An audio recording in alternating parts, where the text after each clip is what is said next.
মধ্যপ্রাচ্যে যুদ্ধাবস্থার মতো উত্তেজনা তৈরি হয়েছে ইরান ও দখলদার ইসরায়েলের মধ্যে। সোমবার ইরান সরাসরি দখলদার ইসরায়েলকে লক্ষ্য করে একাধিক মিসাইল ছুড়েছে। ইসরায়েলি প্রতিরক্ষা বাহিনী জানায় তারা ইরান থেকে উৎক্ষেপিত ক্ষেপণাস্ত্র শনাক্ত করতে সক্ষম হয়েছে এবং সেগুলো ভূপাতিত করার প্রস্তুতি নেওয়া হয়েছে।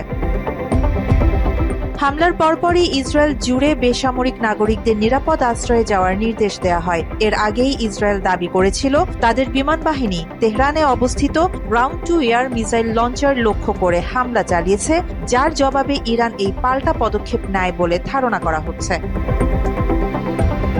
ইরানের আকাশসীমায় ঢুকে পড়া দখলদার ইসরায়েলের একটি হারমেস 900 ড্রোন ভূপাতিত করে ইরানের প্রতিরক্ষা বাহিনী। ড্রোনটি ইরানের মধ্যাঞ্চলে গোপন নজরদারি চালাচ্ছিল বলে দাবি করা হয়েছে। দেশটির রাষ্ট্রীয় সম্প্রচার মাধ্যম IRIB এই তথ্য নিশ্চিত করেছে। এদিকে একই সময় ইরানের দক্ষিণ পূর্বাঞ্চলের সামরিক ঘাঁটি পাচিন কমপ্লেক্সে হামলা চালায় দখলদার ইসরায়েল। ইরানের রাষ্ট্রীয় সংবাদ মাধ্যম নূর নিউজ জানায় অত্যন্ত গুরুত্বপূর্ণ ওই সামরিক স্থাপনায় ক্ষয়ক্ষতি হয়েছে। রোববার রাতে ইসরায়েল আরও জানায় তারা ইরানে নতুন করে হামলা শুরু করেছে এবং তাদের বিমানগুলো সফলভাবে ফিরে এসেছে, তবে হারমেস ড্রোন ভূপাতিত হওয়ার ঘটনাটি তারা গোপন রেখেছে।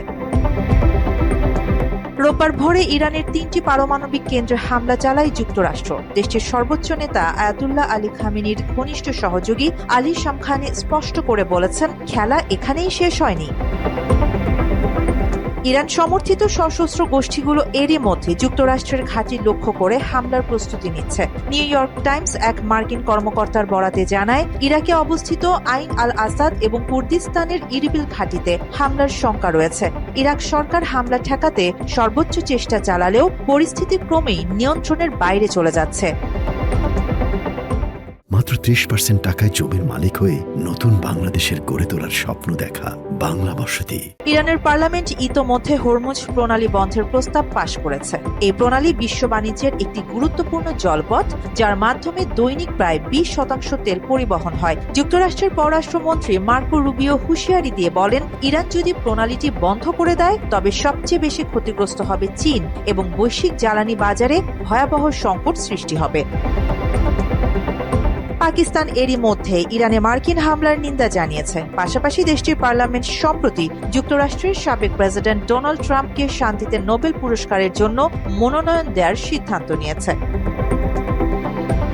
এদিকে ইরানের তেহরানে যুক্তরাষ্ট্রের সাম্প্রতিক বিমান হামলার প্রতিবাদে হাজারো মানুষ রাস্তায় নেমে এসেছেন। দেশটির রাজধানী জুড়ে রোববার সকাল থেকেই বিভিন্ন প্রান্তে বিক্ষোভ কর্মসূচি শুরু হয়। পরে সেখানে যোগ দেন প্রেসিডেন্ট মাসুদ পেজেশকিয়ান। প্রতিবাদকারীদের হাতে ছিল ইরানি পতাকা, নিহতদের ছবি এবং ট্রাম্প ও ইসরায়েলি নেতাদের কুশপুতুল। ইরানের রাষ্ট্রীয় টেলিভিশন এবং স্থানীয় সংবাদ মাধ্যমগুলো বিক্ষোভের লাইভ সম্প্রচার করে। অনেক জায়গায় ধর্মীয় নেতারা উপস্থিত থেকে জনগণকে উদ্বুদ্ধ করেন প্রতিরোধে সক্রিয় থাকতে। এই মুহূর্তে মধ্যপ্রাচ্যের আকাশে দীর্ঘ যুদ্ধের শঙ্কা স্পষ্ট। ইরান ও ইসরায়েলের মধ্যে উত্তপ্ত এই সংঘাত শুধু দুই দেশের মধ্যেই সীমাবদ্ধ নেই। এমন প্রেক্ষাপটে আন্তর্জাতিক মহলের দ্রুত কূটনৈতিক হস্তক্ষেপের মাধ্যমে পরিস্থিতি নিয়ন্ত্রণে আনা উচিত বলে মনে করছেন বিশেষজ্ঞরা। আরিবা জাহান, বাংলা এডিশন।